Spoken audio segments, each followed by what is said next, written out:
문재인 정권이 또다시 반의회주의적인 폭거를 자행하고 있습니다.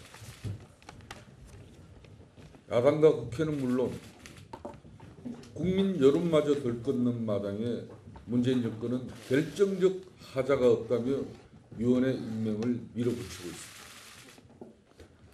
국감 자료를 꼬투리 삼아 정기국회 의정 활동 중에 있는 야당 의원조차 막무가내로 압수수색하고 검찰에 고발까지 하겠다는 문재인 정권이 위장 전입에 병력 면제에 정치자금 허위 보고에 지역 사무실 임대료 대납에 남편 회사 일감 몰아주기에 짝퉁 회사 상표권 도용에 이제는 과연 이 후보자에게 대한민국의 미래 교육을 맡겨도 될는지 기본 역량마저 의심되는 상황에 끝내 위원회 카드를 밀어붙이고 있습니다.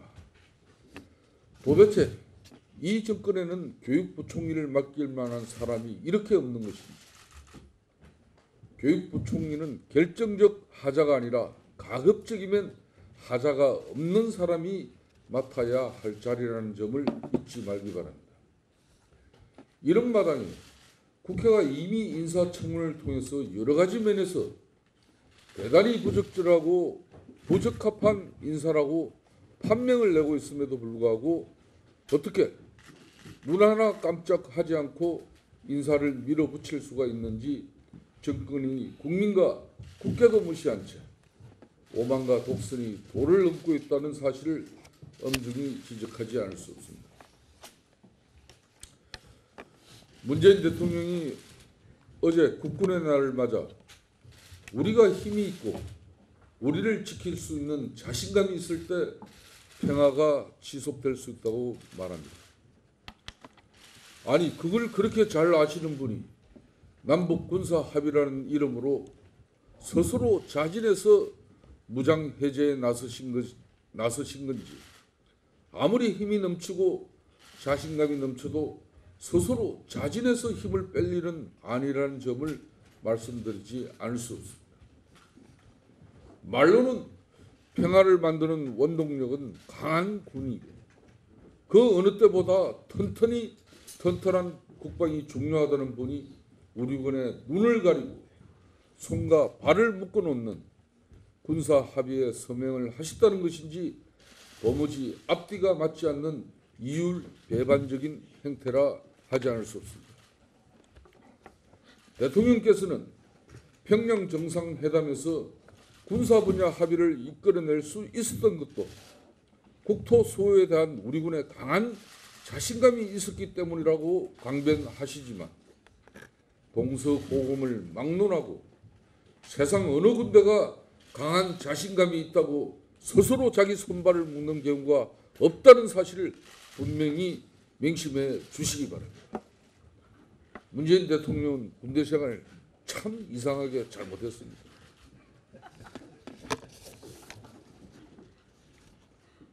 청와대가 어제 우리 당 심재철 의원에 대한 법적 조치를 놓고 2일 대정부 질의 마지막 질의자로 나올 것 같은데 그런 것까지 다 종합적으로 보고 판단하겠다고 밝힙니다.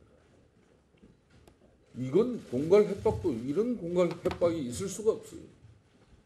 어디 하는 거 봐서 라며 얼음장이나 놓는 조폭적인 사고라 아니할 수 없습니다.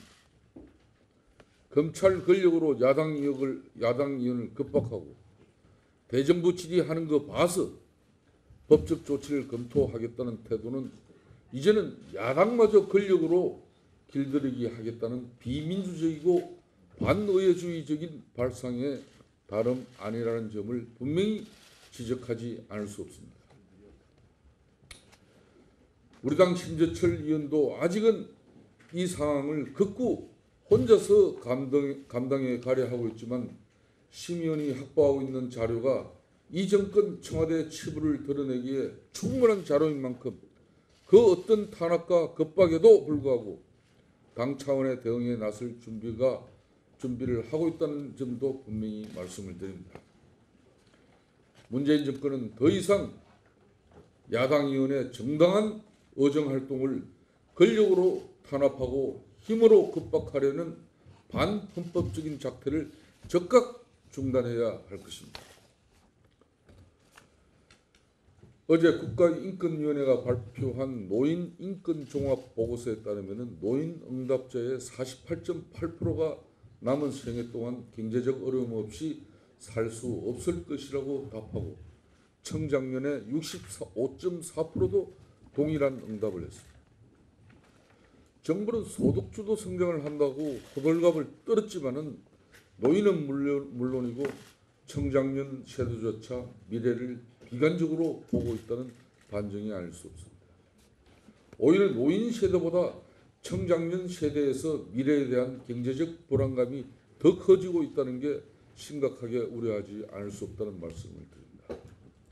경제적인 문제 등으로 인해서 노인의 26%가 죽고 싶다는 생각을 한 적이 있고 고독사에 대한 우려도 23.6%나 나타났다는 데 대해서 정부는 이를 심각한 사회적 문제로 받아들여야 할 것입니다.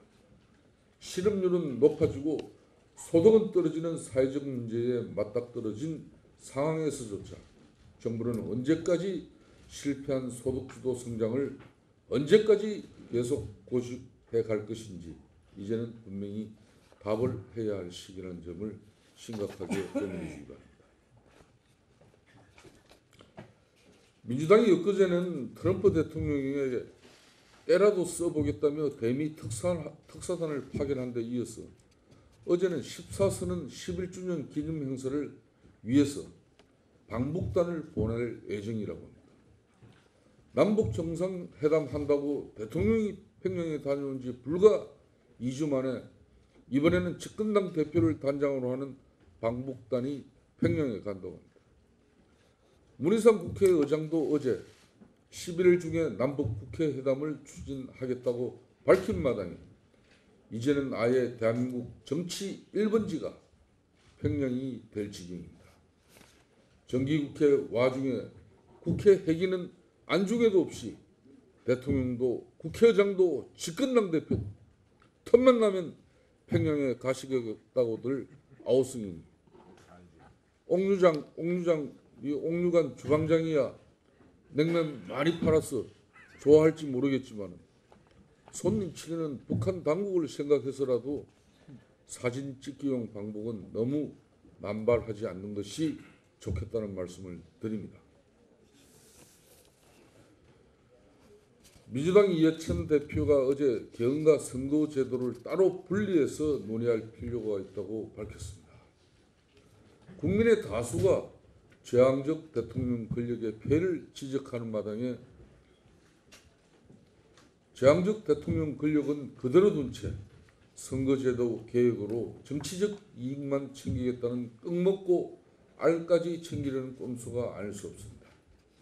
선거제도 개혁과 연계해 개헌 정책 협의체를 구성하고 국민 개헌을 완수해 가자는 제1야당 자유한국당에 대해서는 반개헌 세력이라고 몰아붙이더니 이제는 아예 집권당이 나서서 개헌은 물 건너갔다고 공개적으로 선언하고 나서고 있습니다.